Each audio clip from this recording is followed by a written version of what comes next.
Big production. What's poppin'? Rocking the dirty stash here. We're gonna go over some Bitcoin and Ethereum right now.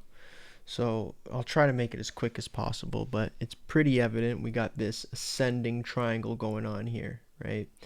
Now this resistance point, which is right around 44,800 to like 45,000, right? That was a major zone for us.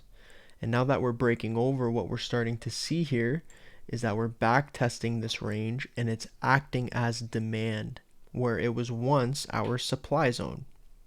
You could also think of this as being resistance, right? It was resistance right around these areas and we break up over and now it's acting as support. That's just another way to think of it.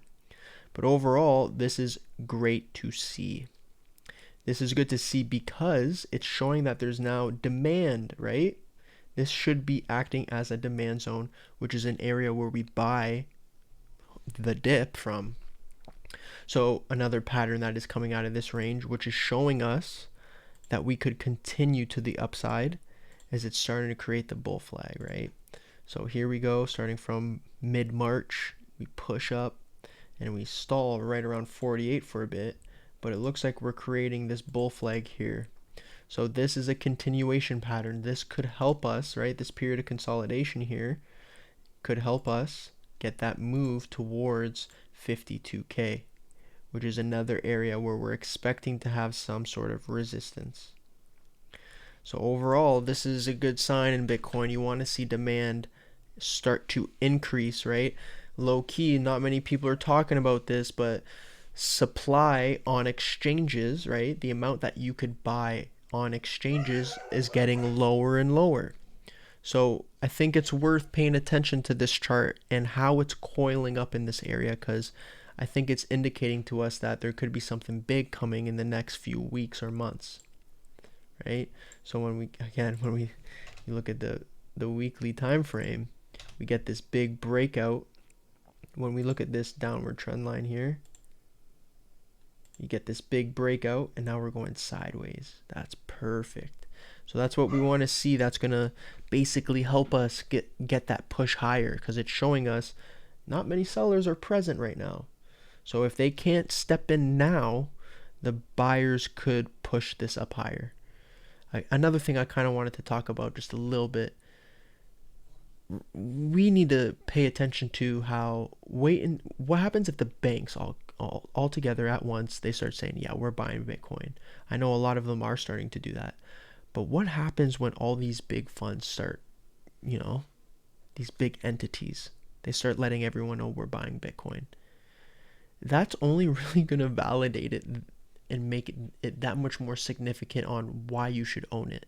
So I think it's best to potentially get some now before all that stuff happens, because when it does happen, the chart's going to rip, and that's a guarantee. So when we're looking at Ethereum, right, we had this little triangle pattern down here. Huge, this upper trend line here, that's going downward. It's been going on for a long time, clean breakup over it. Now this is a daily time frame, and we look at the 8 EMA. I like using this indicator because it shows us that there's strength going on, because it's using this 8 EMA, which is the exponential moving average. It's our support here. So every time we come back, it's using it as support. Healthily moving upward. Again, a lot of these wicks, wicking up, bullish engulfing, sideways bull flags that we're breaking. Like, it's bullish. It's super bullish. So again, right now, even the weekly 8 EMA is starting to look nice. We might go sideways a bit, right? But if not, it's going to continue doing its thing, just riding that 8 EMA until we get up into a major resistance area, which could be right around here. Right around this zone could be our next area where we stall, which is around 4K. That would make sense, right? We've come back to a previous all-time high zone. There's some confluence around here. And that's going to be a point in the chart where people are going to be wanting to take some gains from all the shares they bought down at 2,000, right?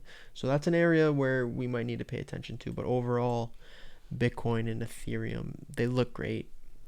Longer term, it's like significantly great because I love the idea of how quick this space is growing. Like if you think about it, there's statistics showing that it's growing faster than the internet grew back in like the 2001 era. So hey man, like just don't sleep, you know. Peace guys.